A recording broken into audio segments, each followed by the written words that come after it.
Well, the top two contenders for vice president on the Republican ticket alongside Donald Trump, that is Senator from Ohio, J.D. Vance, and Senator from Florida, Marco Rubio, they were forced to respond this weekend to vile comments from the president of the Heritage Foundation. That is a think tank associated with the Project 2025 that you're hearing so much about. And boy, is it alarming in how they responded, folks. My name is Brittany Page from The Page Perspective right here on YouTube. I am guest hosting for Jesse while he is away, supporting his friend who is critically ill in Scotland. Jesse came back home to DC, had to return to Scotland to be with his friend who is sick. I did a video on it. If you missed that, please go back and watch it where I tell the story. And I am fighting a little bit of a cold here, so if I sound a little bit more sultry than normal, that it would be why.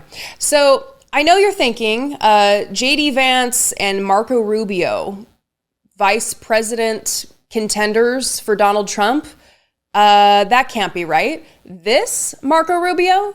I bet you all know, you all have friends. You all have friends that are thinking about voting for Donald Trump. Friends, do not let friends vote for con artists. Yeah, that Marco Rubio. And I bet you're also thinking, no, this can't be right. That J.D. Vance? You said, I'm a never Trump guy, never liked him. Terrible candidate, idiot if you voted for him, might be America's Hitler, might be a cynical a-hole, cultural heroine, noxious and reprehensible. Those are things that the left is going to come after you, and they're probably going to be put in ads should you be chosen as the VP pick. How do you deal with them now? Yeah, that J.D. Vance. I love how that clip ends with Fox News' Brett Baier saying, how do you deal with those comments now? And you notice I didn't let J.D. Vance finish there, and that is because I'm in control of the show, but it's also because who cares? I mean, what is he going to say? The thing that is most politically expedient, the thing that is most beneficial to him in this moment. It's not actually going to be his actual views. It's not going to be anything he actually believes. He's a proven liar and hypocrite. And he deals with those comments by not having a backbone, by not having moral principles, by not having a moral code.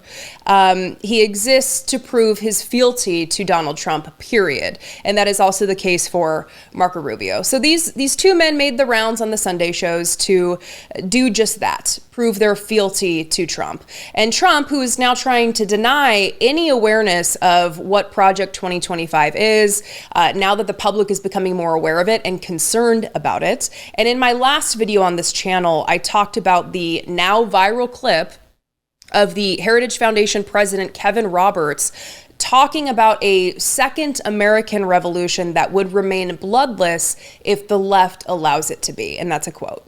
And this was such a stunning remark that journalists knew with these two vice president contenders before them, they had to ask about it. So I'm going to start with Marco Rubio because his response to this was truly remarkable. Watch this. Speaking of what a Donald Trump next White House would do, there is a conservative effort. It's called Project 2025, and it includes several former Trump administration officials. They are arguing, and they have in their platform, if you will, to purge thousands of civil servants from federal agencies, vastly expand the power of the presidency. And I want you to listen to what one of the leaders of Project 2025 said this week.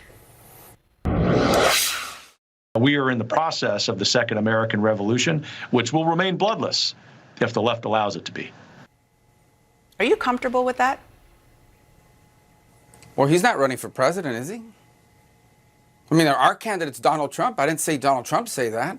Now, Marco Rubio goes on to talk about what Trump is running on, and he claims he's running on restoring common sense. But what I love about this clip is they're not even pretending to be concerned about political violence. He can't even pretend to concern himself with political violence. He can't muster an attempt at a statement saying that he doesn't support political violence. And what should we take from that?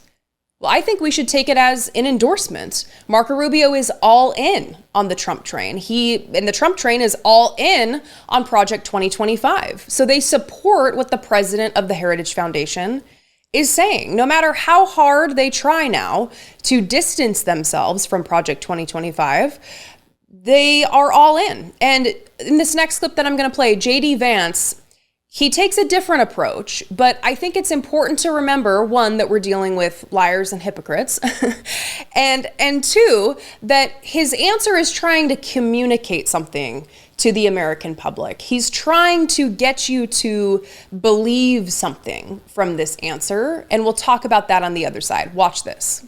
I want to talk to you about the Heritage Foundation. It's a conservative think tank in Washington. It shapes the agenda they would like to see in a Trump second term. The president said this after the Supreme Court's ruling this week. Take a look. We're in the process of taking this country back. No one in the audience should be despairing. No one should be discouraged. We ought to be really encouraged by what happened yesterday. We are in the process of the second American Revolution, which will remain bloodless if the left allows it to be. Do you support those calls for a revolution, and would political violence ever be justified? Well, of course, political violence is never justified, Kristen. You'll have to ask the president of the Heritage Foundation to defend his remarks if you'd like to do that. I will say, look, the Heritage Foundation does a lot of good work. It does a lot of things that I disagree with, a lot of things that I agree with. But the Heritage Foundation is a nonprofit organization that works on public policy, and I think it's an important part of how D.C. functions and operates. We'll continue to have important conversations in the Republican Party with a whole host of think tanks from the right and from the left as we craft public policy. That's the way the city works. So at least we have JD Vance saying that political violence is never justified. Okay, we'll give him that. It's a low bar, but we'll give him that. He goes on to pivot and say that the Heritage Foundation is all about public policy. It's all about policy, you guys. So why is the president of this think tank that is all about public policy, JD Vance, making violent threats? That's the central question here. But of course, it never gets answered. And we need to pay attention to what these people say. Sure, because we will inevitably find the hypocrisy and the lies, but it's also important to focus on what they do. By endorsing the Heritage Foundation as a reputable organization focused on policy, they're trying to move the conversation away from the horrifying, bloodless comments that you heard and that they were asked to respond to, and make people think that the Heritage Foundation is a reasonable and reputable organization. It's not. And I think you know that.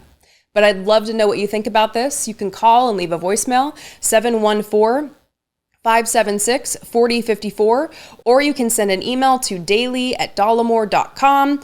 You can become a channel member for as little as $1.99 a month, or you can head on over to patreon.com/IDoubtItPodcast to support the work there. We so appreciate you supporting us and joining us on this channel in the midst of this difficult personal crisis. You will be seeing Jesse pop up. He did bring a tripod to Scotland, and he is going to be recording videos there. So look for him to pop up occasionally, but it will be me most of the time. So thanks for being here. And as Jesse would say, be genuine and take care of one another.